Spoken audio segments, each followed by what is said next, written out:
6.5 is on the quadratic formula. So most of you guys probably already know the quadratic formula and have already memorized it. As I said, there are many songs that help you memorize it. We'll talk about all those tomorrow. But the formula is x equals negative b plus or minus the square root of b squared minus 4ac all over 2a. Okay, and this formula comes from completing the square. So we get this from completing the square. So off on the side, I didn't leave you much room, but we're going to do these steps. So it says, how is the quadratic formula related to completing the square? And I'm not trying to be mean in having you do this. It's just if you go on to college and you take a college algebra class, so you don't test into pre-calc or calc, but you test into college algebra, you will have to do this, I'm sure. So I'm just preparing you.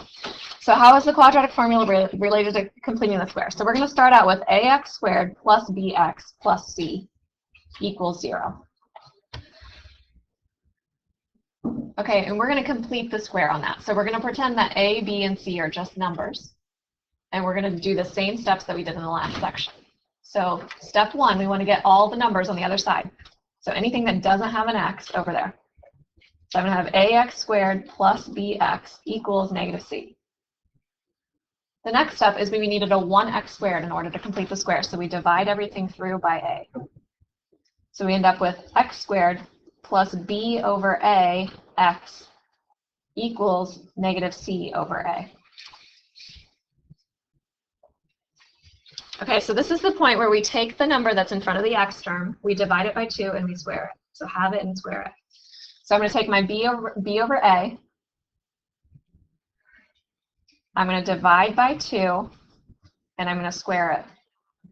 So when I do b over a and I divide by 2, I'm really multiplying by 1/2, which is giving me b over 2a squared, which is b squared over 4a squared. Okay, so I'm going to take that b squared over 4a squared, and I'm going to add it to both sides of the equation. So I'm going to have x squared plus b over ax plus b squared over 4a squared equals negative c over a plus b squared over 4a squared. So we're completing the square. Okay, so same process that we learned last time. I know you've had Thanksgiving, you've eaten a lot of turkey and mashed potatoes and pie since then. Is it all coming back to you? Tyler's like, no. All right, we just did that example on the board too. All right, so now we're going to write this whole part here as something squared. So remember, we've now created that to be a perfect square. It's something squared. And what I told you before is that it's always the number that you had right before you squared that you put in the parentheses. So it's going to be x plus b over 2a, quantity squared. Okay, now we just did an example on the board, and we had something that looked like negative 2/3 plus 49 over 36. At one point, do you guys remember doing that? What did we do to combine these? We made 3. We made 3 into 36, right? We multiplied by 12 over 12. We just did that example on the board. We're going to do the same thing over here. So we want to combine the negative c over a and the plus b squared over 4a squared. So what do I need to multiply the negative c over a by? 4a over 4a. Do you guys see it? So I'm going to have negative c times 4a all over a times 4a plus b squared over 4a squared. So on the bottom, I end up getting 4a squared on both of them. So on the top, I'm going to rewrite it. So I'm going to start with the b squared, and I'm going to have minus, because I had minus c times 4a, so I'm going to write it as 4ac. Is that kind of looking familiar? Are you like, I know where this is going? Okay, so now we're at that point. All right, now we continue to solve. If we were completing the square, what's the next step we would do? Square root of both sides, right? So I'm going to do the square root, right, plus or minus. So I'm going to have x plus b over 2a equals, and I'm going to take the square root of the top and the bottom. Now the square root of the top just stays how it is. It's the square root of b squared minus 4ac. But on the bottom, what is the square root of 4a squared? 2a.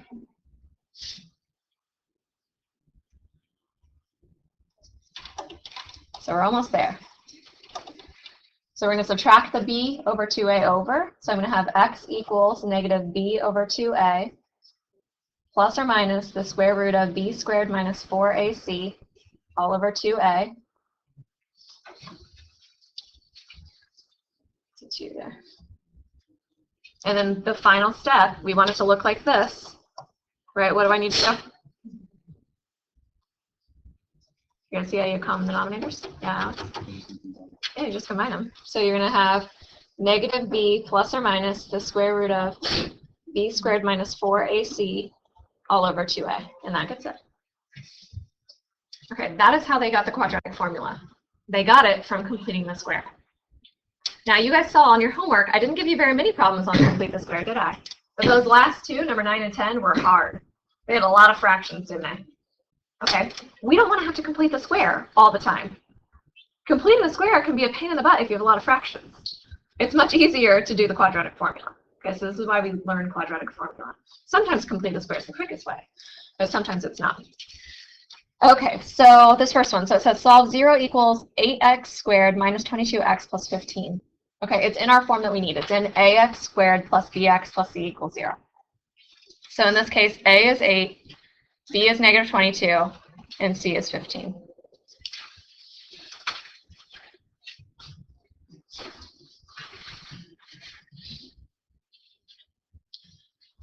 All right, so I'm going to plug into the formula. X equals negative b plus or minus the square root of b squared minus 4ac divided by 2a. So go ahead and write the formula because it will help you memorize it. All right, so I'm going to get x equals negative b, means the opposite of what you have for b. So in our case, we have negative 22. So we're going to have negative 22, or positive 22, plus or minus the square root of. Now at this point, I go ahead and I square my b. Okay, so negative 22 times itself is 484. The reason I do that is because every year I have people that write it like this, negative 22 squared under the square root. And then they put it into their calculator like that, right? And then it's a negative, and they're like, wait, I have the square root of a negative. What's going on? Okay, so you actually need parentheses around the negative 22 squared minus 4ac. Okay, if you don't put the parentheses, you will get it wrong. So that's why I go ahead and have you guys square it. That number should always be positive right here. Okay, so then I'm going to have, that was negative 22 squared was 484. And then I'm going to have minus 4 times a was 8, c was 15. All over 2 times a. So 2 times 8. So get your calculators out. Go ahead and try it along with me. The biggest mistakes people make are calculator problems.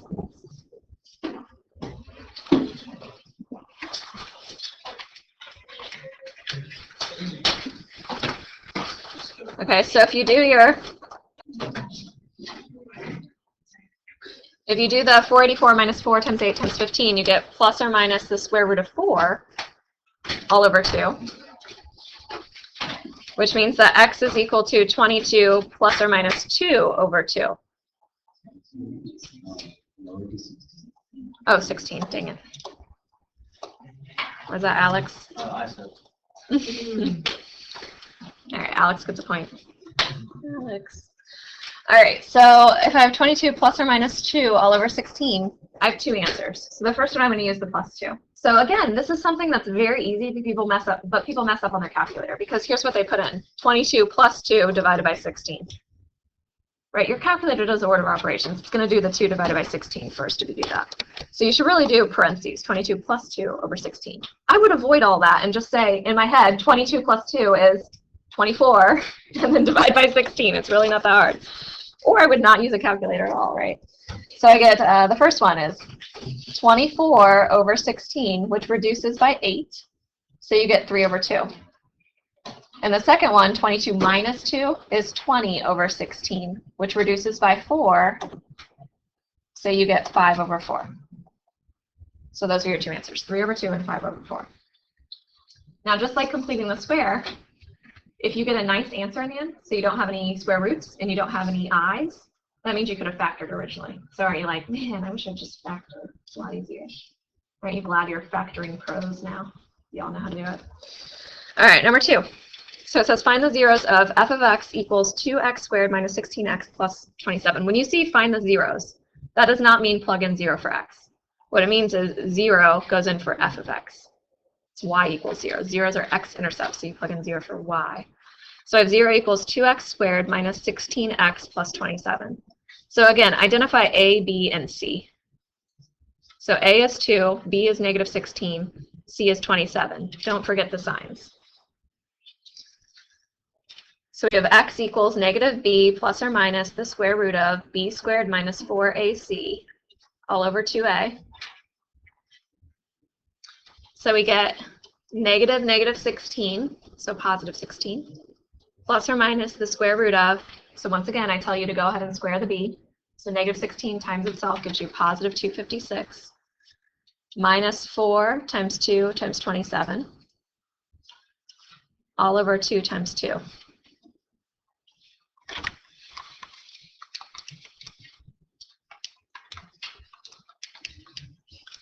Okay, so you get x equals 16 plus or minus. So when I found the inside, I have 256 minus 4 times 2 times 27. That ends up being 40 altogether, all over 4. So usually on the test, I make these 5 points. If you can get to this point right here, I give you 4 out of the 5 points. Okay, but there's more that you have to do to get the full 5.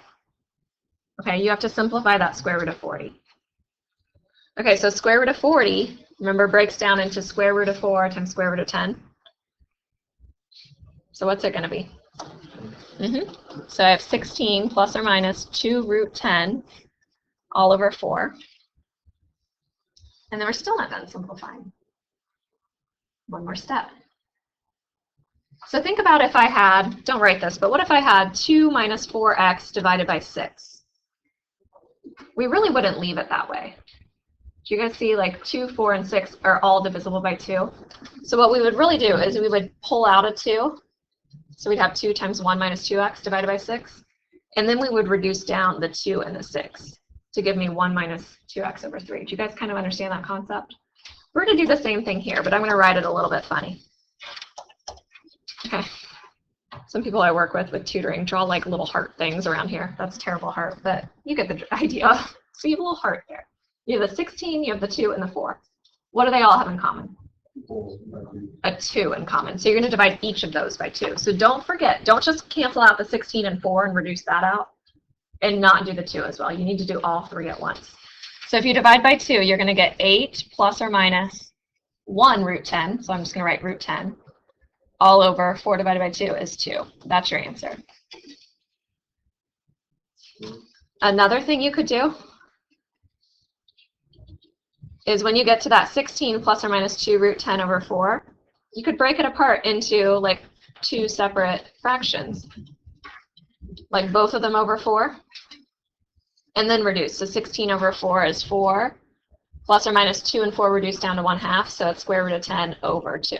So you could do that as well. This is the preferred way when you do quadratic formula, though, the first one. So kind of look at that little heart, reduce down all of them. Does that make sense?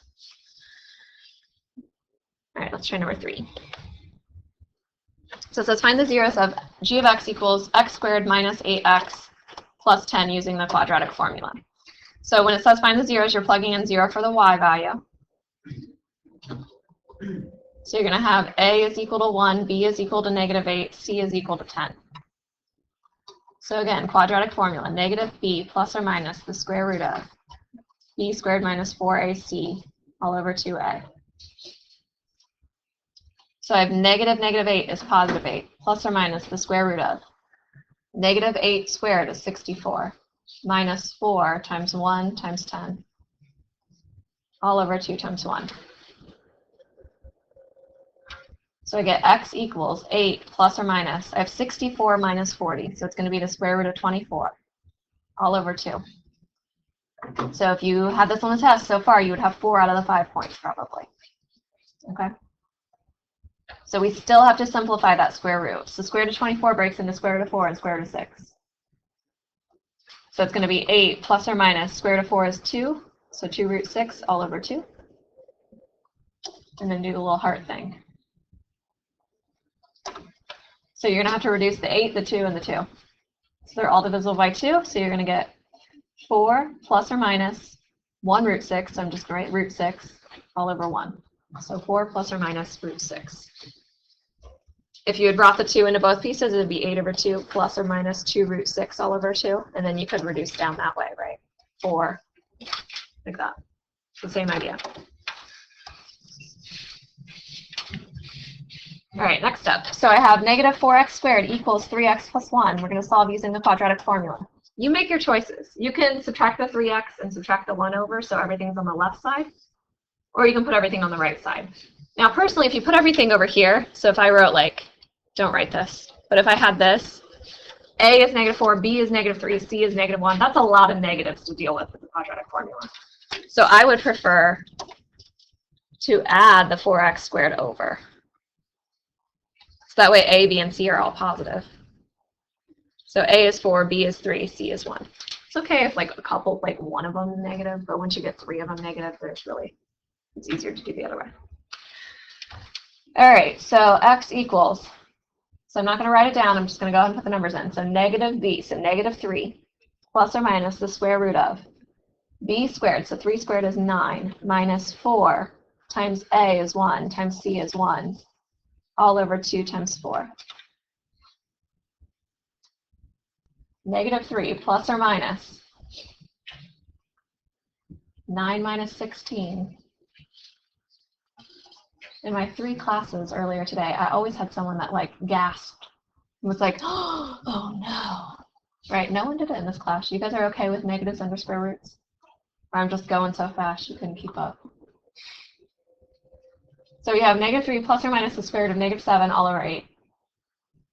So we don't leave it that way. So square root of negative 7, remember, is the square root of negative 1 times the square root of 7, which is I root 7. So I always say pull out the negative as an I. So we get x equals negative 3 plus or minus I root 7 all over 8. That's your answer. You guys doing okay with quadratic formula? It's a little bit harder than algebra 1, right? Because we have square roots, we have i's. A little bit harder. All right, number 5. So what if we have something that's not in our standard form, the ax squared plus bx plus c equals 0? We got to get it in that form, so we're going to multiply the 5x in. So I'm going to have 5x squared minus 15x plus 4x plus 16 equals 31 minus 7x squared. I'm going to combine my like terms. So I'm going to I'm going to add my 7x squared over. So I get 12x squared. I'm going to combine my negative 15x and my 4x. So I get negative 11x. And I'm going to subtract my 31 over. So 16 minus 31 is negative 15. Now it's in that form, A, B, and C. So A is 12, B is negative 11, C is negative 15. So x equals negative b, so negative 11 is 11, plus or minus the square root of b squared, so negative 11 times itself is 121, minus 4 times a times c, all over 2 times a. So 11 plus or minus the square root of 121, minus 4 times 12 times negative 15, and then all over 2 times 12. So you end up getting 11 plus or minus the square root of 841 all over 24. And this is where you guys are like, oh my gosh, I hope I don't have to reduce down 841, the square root of 841. So then you try to take the square root. You're like, please let it be a perfect square. Please let it be a perfect square, and it is. Right, if you do the square root of it, you get 29. So that's pretty nice. So you get 11 plus or minus 29 over 24. Okay, so we're not done. You get most of the points we got here, but you actually have to break it into the 2 answers. So the first answer is 11 plus 29 over 24. And the second answer is 11 minus 29 over 24. And you need to find what both of those are. So 11 plus 29 is 40 over 24. So divide by 8 on the top and bottom, so you get 5 over 3. And 11 minus 29 is negative 18 over 24. So divide by 6 on the top and bottom, so negative 3 over 4. So negative 3/4 and 5/3 are your answers. So you kind of have to know, like, you have to choose your battles, right? Sometimes quadratic formula is the best. Sometimes complete the square is the best. Sometimes factoring is the best. In this case, it would have been factoring. Do you guys see it? Because you get nice rational answers in the end. You don't have square roots, you don't have i's. You could have factored at this point right here. Okay, so let's try the next one. Do you guys want to try it first? I'm going to try number 6. All right. So when you multiply it out, you get 2x squared minus 6x plus 7x squared minus 7 equals 2. So if you get everything on one side, you should have 9x squared minus 6x minus 9. Did you guys get to that point? Now, Yaya asked me a good question. He said, can I divide by 3 everywhere? And you can, guys. So notice how there is a GCF. You could pull out a GCF. You could divide by 3 on both sides. The 3 would go away. So you could do that, which makes it nice because then you have smaller numbers. But if you didn't realize that, go ahead and let A equal 9, B is negative 6, and C is negative 9, and do your quadratic formula. So negative B plus or minus the square root of B squared minus 4AC all over 2A. So you should have gotten 6 plus or minus the square root of 360 over 18. And square root of 360 has a perfect square that goes into it, obviously, right? 36. So it's going to be 6 plus or minus the square root of 36 is 6. So root 10 all over 8. Then we look at the little heart shape, and we divide 6, 6, and 8 by their common factor, which is 2. Oh, actually 18, isn't it? Oh, man, you could have gotten me. 18. So 6, 6, and 18 all have a common factor of 6. So we're going to have 1 plus or minus 1 root 10, so you can just leave it as root 10, all over 3, and that's your answer. Okay? All right, so sometimes I ask about something called a discriminant. A discriminant is the part that's under the square root. So let's think about the discriminant. So in this last problem, the part that's under the square root was 360. Okay, since it's a positive number, since I have a positive 360, okay, that means when I take the square root, I get 2 different solutions. I get 1 plus root 10, I get 1 plus root 10 all over 3, and I get 1 minus root 10 over 3. Those are 2 different solutions. Okay, what if this had been negative 360? How many real solutions would I get then? None. They wouldn't be real. They'd be imaginary, right? What if it wasn't 360 at all? And what if I had the square root of 0? How many solutions would I have then? There'd be one answer, right? It'd be 6 plus 0 over 18, which is 1/3, and 6 minus 0 over 18, which is still 1/3. You would only get one answer. That's what a discriminant is. So it's the part that's under the square root. So on your little blank, it says, the discriminant finds the number of real roots that you have, and D is equal to B squared minus 4AC. If D is positive, so greater than 0, the equation has 2 real solutions. If D is less than 0, the equation has 0 real solutions. In that case, there would be 2 imaginary.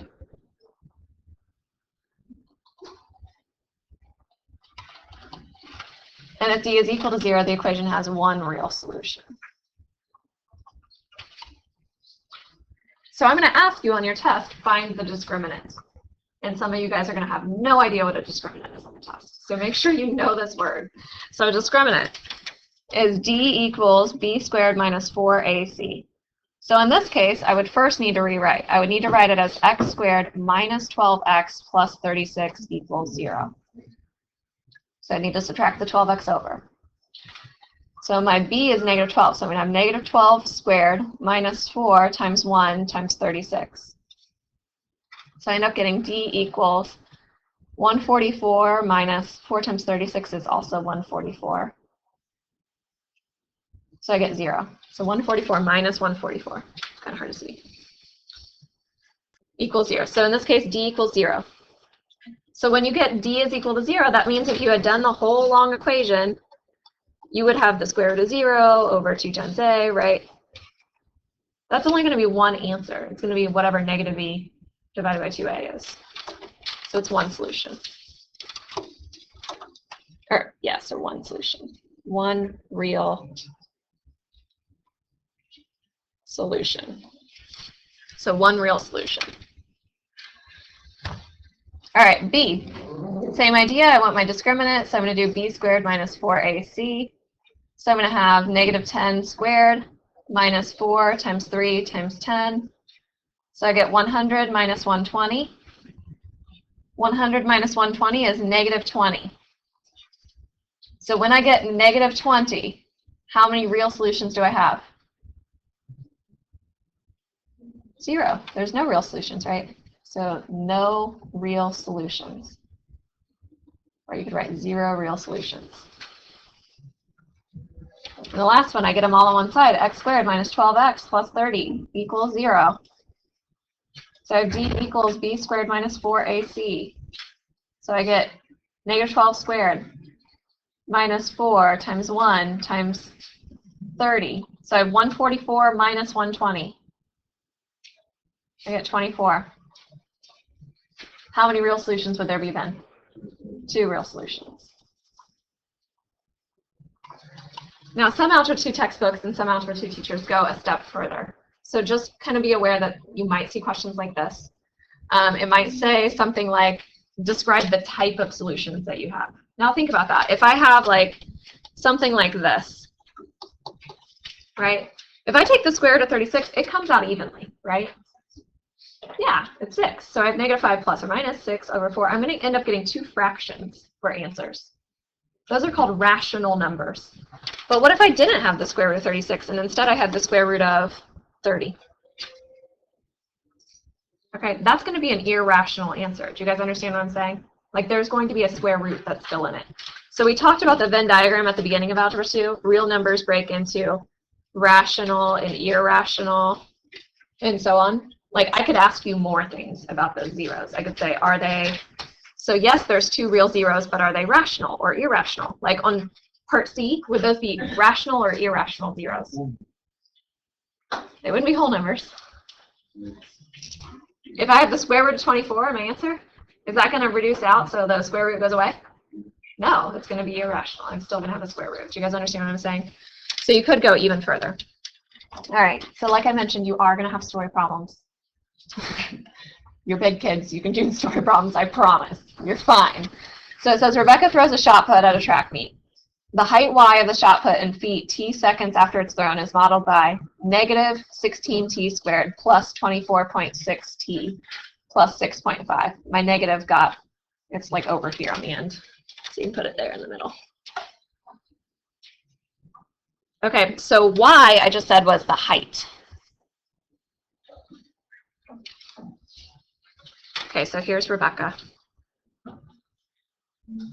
She's throwing the shot put.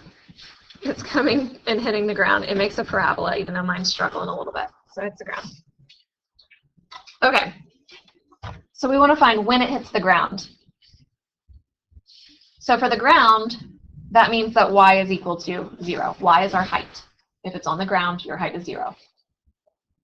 So we want y to equal 0.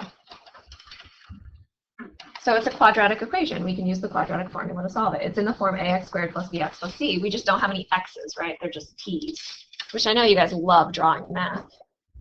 T's, because they all look like pluses. So mathematicians always do a little curly Q. You could. Still the same problem. All right, so negative e. So I get negative 24.6 plus or minus the square root of 24.6 squared minus 4ac, that's a 6.5 there, all over 2 times a. So since this is like a story problem, a real life problem, it's okay to have decimals. Don't say like throw it for 3 plus root 2 seconds. That's weird. Okay, so let's find what this is. So I'm going to simplify the part in the square root. So negative 24.6 plus or minus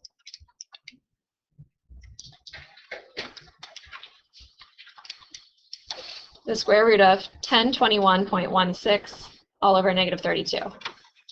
Okay, and we find both solutions. So the first solution we're going to find has to do with the plus.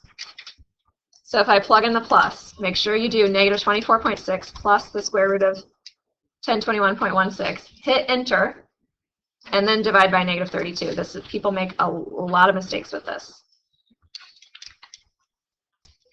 Of course, I messed up as I was talking. So when you do that, you get negative 0.2298, so we'll say 230 seconds. That's clearly not it. That's like if Rebecca were to go back in time and she dropped it backwards, it would take that many seconds to hit the ground. She's already throwing it from up here, like up here. That's how long it would take to go backwards. It's a negative time. That's not going to work. So then we use the minus sign, and we find the other answer. So negative 24.6 minus the square root of 1021.16. Hit enter, and then divide by negative 32. For that one, we get 1.767 seconds. That's the answer. That's how long it would take to hit the ground. All right, and super quickly, we got 2 minutes left. I'll do the very last one. So my cross-country team was making fun of me because I never do anything wrong. Like, I'm a goody two-shoes. I don't like to break the law. I like to be a good person. I don't know. So they were like, oh, but you did talk about this story from high school when you got in trouble. So the story is that when I was in high school, we were driving around, like a friend of mine, Sarah, we're driving in her red convertible, and we thought we were real cool listening to Destiny's Child. And we got in an accident because we were running late for curfew. Did you guys have curfew? So it was like 11 o'clock. So we were trying to get home by 11. It was like 10:55, and we were still 10 minutes away. And she's like, oh my God, my dog's going to kill me. I have to get home. And I was going to spend the night with her. And so she sees a cop up ahead, and she turns really fast, trying to like miss the cop behind our middle school, like our old middle school. She tries to turn behind it. And she instead, like as she's turning, she's going like 60 miles per hour. She turns really fast and hits a curb and like totally wrecks her car, like really bad. But it was very dangerous. We were in a convertible. Like we all could have died. Like that would not be good. So that's what we did. That was bad. And we tried to lie to her dad. And we tried to say that we were going to, we had to turn because there was a dog that ran in front of us, a really big dog. And he was like, uh-huh. And he was a police officer, and he got out his flashlight and his what do you call it, measuring tape, and measured the tire tracks that her convertible had left and said, you guys were going like 60 miles per hour. There was no dog, was there? So we got in trouble. So we got in huge, huge trouble from that. So this problem's about that. So I don't know if I'll be able to finish it, but I'll at least set it up. So it says highway safety engineers can use this formula to estimate the minimum stopping distance D in feet for a vehicle traveling R miles per hour. If a car is able to stop after 125 feet, so that's your distance, how fast was it traveling? So we set it up like this. So we end up getting a quadratic equation. And we solve for R using the quadratic formula. One of them's like negative 60 something. And one of them's 40 something. The answer is the 40 something one. I don't know exactly what it is, but that's going to be the answer. Okay? All right, homework's due tomorrow. See you guys later.